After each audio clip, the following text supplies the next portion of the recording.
Capítulo 119. Não faça isso, querida. A leitora, que é minha amiga e abriu este livro com o fim de descansar da cavatina de ontem para a valsa de hoje, quer fechá-lo às pressas, ao ver que beiramos um abismo. Não faça isso, querida. Eu mudo de rumo.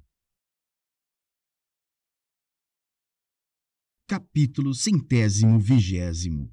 Os Altos. Na manhã seguinte, acordei livre das abominações da véspera. Chamei-lhes alucinações. Tomei café, percorri os jornais e fui estudar uns autos. Capitu e prima Justina saíram para a missa das 9, na Lapa. A figura de Sancha desapareceu inteiramente no meio das alegações da parte adversa que eu ia lendo nos autos. Alegações falsas, inadmissíveis, sem apoio na lei nem nas praxes. Vi que era fácil ganhar a demanda. Consultei Dalós, Pereira e Souza. Uma só vez olhei para o retrato de Escobar. Era uma bela fotografia tirada 1 ano antes. Estava de pé, sobre a casaca abotoada, a mão esquerda no dorso de uma cadeira, a direita metida no peito, o olhar ao longe, para a esquerda do espectador. Tinha garbo e naturalidade. A moldura que lhe mandei pôr não encobria a dedicatória, escrita embaixo, não nas costas do cartão. Ao meu querido Bentinho, o seu querido Escobar, 20/4/70. Estas palavras fortaleceram-me os pensamentos daquela manhã e espancaram de todo as recordações da véspera. Naquele tempo, a minha vista era boa. Eu podia lê-las do lugar em que estava. Tornei aos autos. Capítulo 121. A catástrofe. No melhor deles, ouvi passos precipitados na escada. A campainha soou, soaram palmas, golpes na cancela, vozes. Acudiram todos, acudi eu mesmo. Era um escravo da casa de Sancha que me chamava. Para ir lá, senhor nadando, senhor morrendo. Não disse mais nada, ou eu não lhe ouvi o resto. Vesti-me, deixei recado a Capitu e corri ao Flamengo. Em caminho, fui adivinhando a verdade. Escobar meteu-se a nadar como usava fazer, arriscou-se um pouco mais fora que de costume, apesar do mar bravio, foi enrolado e morreu. As canoas que acudiram mal puderam trazer-lhe o cadáver. Capítulo 122. O enterro. A viúva. Poupo-vos as lágrimas da viúva. As minhas, as da outra gente. Saí de lá cerca de 11 horas. Capitu e prima Justina esperavam-me, uma com o parecer abatido e estúpido, outra enfastiada apenas. Vão fazer companhia à pobre Sanchinha? Eu vou cuidar do enterro. Assim fizemos. Quis que o enterro fosse pomposo e a afluência dos amigos foi numerosa.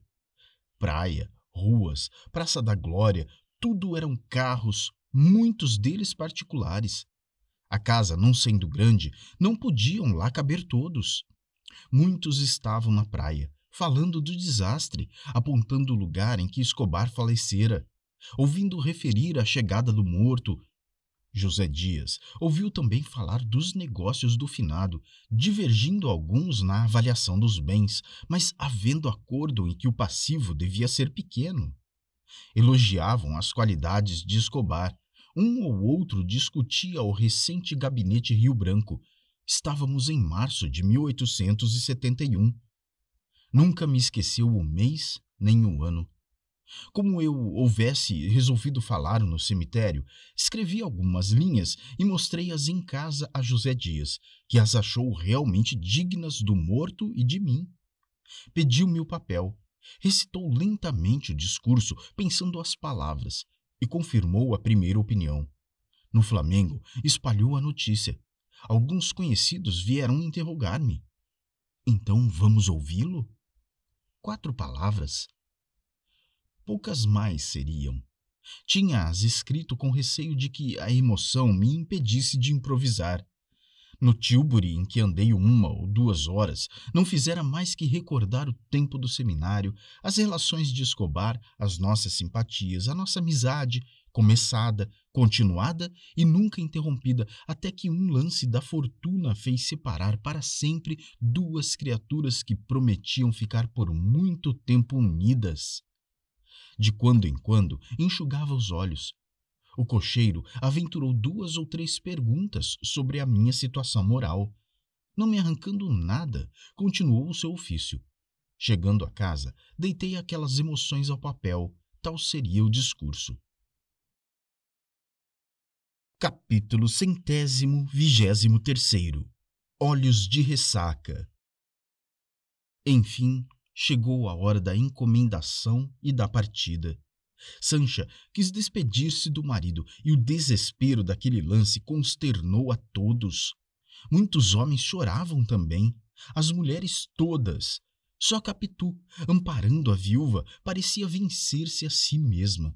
Consolava a outra, queria arrancá-la dali. A confusão era geral.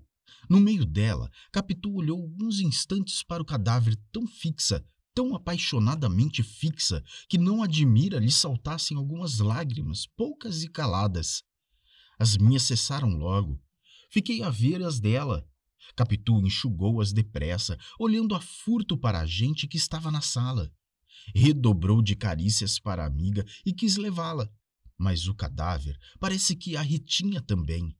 Momento houve em que os olhos de Capitu fitaram o defunto, quais os da viúva, sem o pranto nem palavras desta, mas grandes e abertos, como a vaga do mar lá fora, como se quisesse tragar também o nadador da manhã. Capítulo 124. O discurso. Vamos, são horas. Era José Dias que me convidava a fechar o ataúde. Fechamo-lo. E eu peguei numa das argolas. Rompeu o alarido afinal. Palavra que, quando cheguei à porta, vi o sol claro, tudo gente e carros, as cabeças descobertas. Tive um daqueles meus impulsos que nunca chegavam à execução. Foi atirar à rua caixão, defunto e tudo. No carro, disse a José Dias que se calasse. No cemitério, tive de repetir a cerimônia da casa, desatar as correias e ajudar a levar o féretro à cova. O que isto me custou, imagina. Descido o cadáver à cova, trouxeram a cal e a pá. Sabes disto, terás ido a mais de um enterro, mas o que não sabes, nem pode saber nenhum dos teus amigos, leitor, ou qualquer outro estranho. É a crise que me tomou quando vi todos os olhos em mim, os pés quietos, as orelhas atentas e, ao cabo de alguns instantes de total silêncio, um sussurro vago, algumas vozes interrogativas, sinais e alguém, José Dias, que me dizia ao ouvido: então fale. Era o discurso. Queriam o discurso. Tinham jus ao discurso anunciado. Maquinalmente, meti a mão no bolso, saquei o papel e li-o aos trambolhões, não todo, nem seguido, nem claro. A voz parecia-me entrar em vez de sair. As mãos tremiam-me. Não era só a emoção nova que me fazia assim, era o próprio texto.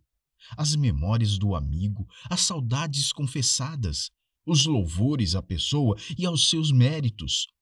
Tudo isto que eu era obrigado a dizer e dizia mal.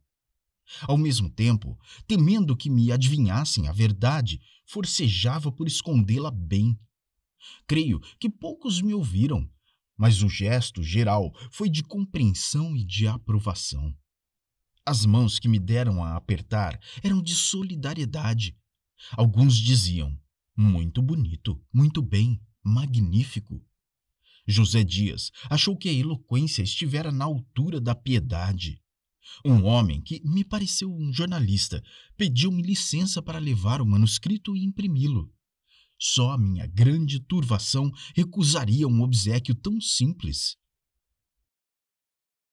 Capítulo 125.